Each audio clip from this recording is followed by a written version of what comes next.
Okay, so we're going to let k be any integer, and we're going to show that I to the 4k is 1, I to the 4k plus 1 is equal to I to the 4k plus 2 is equal to negative 1, and I to the 4k plus 3 is negative I. So let's go ahead and start the proof. So we know that I is equal to the square root of negative 1, which implies that I squared is equal to negative 1. So we're going to use this one in order to help us with these four, right? So let's go ahead and start with I to the 4k. We know this is equal to I squared raised to the 2k, which we know I squared is negative 1. So this will be negative 1 to the 2k.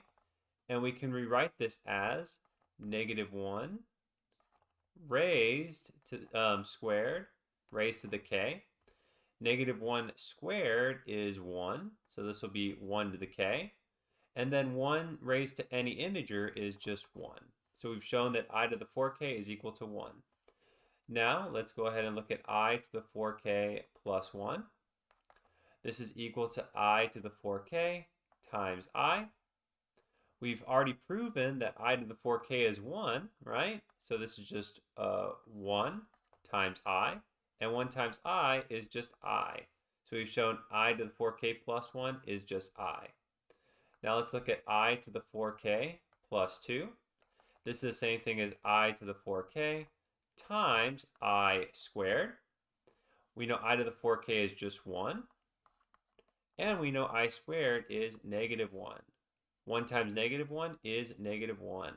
So we've shown I to the 4k plus 2 is equal to negative 1. Now, the last one, we're going to look at I to the 4k plus 3.